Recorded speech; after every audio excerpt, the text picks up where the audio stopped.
अगर कोई बिल्कुल ईमानदार ऑब्जर्वेशन ऐसे करके रख देता है कि नहीं, जितना पता चलेगा मैं बस उतना ही देखूंगा, तो हाँ, दर्द है, शरीर है, खाना है, भूख है, उतना आप उतना ही तब जमा भी करोगे ना जितना आपको सचमुच ज़रूरत होगा। इसलिए बिल्कुल जो जिसको बोलते हैं ना प्रकृतिस्थ हो जाना, भगवत गीता का चौथा अध्याय इसके बारे में बात करता है।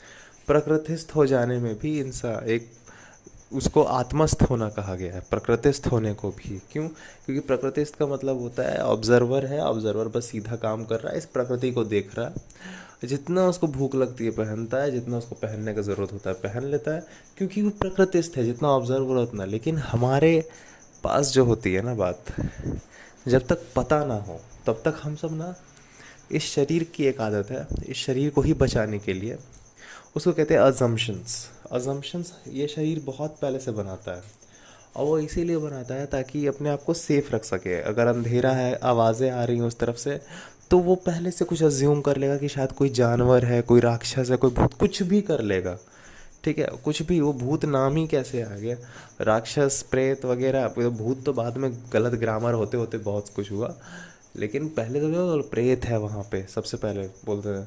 क्यों? प्रेत का मतलब है कुछ ना कुछ है जो नुकसान पहुँचाएगा। ठीक है, तो पहले से इस अजम्पशन करके इंसान सरवाइव करता है।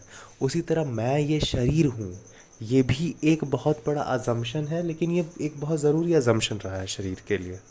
हाँ, ये तो मैं हूँ, ये तो वो है, क्योंकि एक लिमिट तक है ना, एक लिमिट तक है इसकी इंडिविजुअलिटी, लेकिन it is always goes with support. अब ये कह देना कि इसकी इंडिविजुअलिटी है, वो भी बिना किसी सपोर्ट के इंडिविजुअल इंडिपेंडेंट है, तो बिल्कुल बेकार की बात है। क्योंकि ये जो इंडिविजुअल है सो कॉल्ड, वो चल भी नहीं सकता अगर उसने खेत से निकला हुआ खाना ना खाया हो। ठीक है, तो basically it is always dependent. तो इतना कम से कम जान जाता है कि इस हाथ को बचाने के लिए भागना पड़ेगा, ये करने, तो इस वजह से इस ढांचे को उसने मैं का नाम दिया है। ठीक है, तो एक्चुअली अगर मैं इस तरह बिल्कुल समझा दूंगा सीधे सीधे किसी को भी कि तुम तो हो ही नहीं, तो वो बंदा बोलेगा यार क्या है, तो ऐसे ही कैसे फालतू है, ये तो दिख तो रहा है, दुख तो है। तो बच्चे की तरह समझाना पड़ता है, जैसे बच्चा, तो इससे पहले समझौता किया जाता है थोड़ा सा। ठीक है, आएगा छोटा बच्चा, बोलेगा उस रूम में भूत है, तो बोलते हैं चलो ठीक है मान लेते हैं कि भूत है, तो पहले मान लेते हैं ऋषि कि हाँ चलो तुम हो।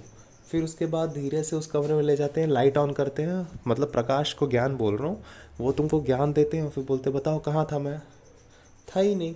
तो एग्जैक्टली आपके अजम्पशंस ये जो हैं उसको सीधा सीधा बिल्कुल तुम ऑब्जर्व कर सको, पहले इसलिए समझौते से शुरुआत की जाती है।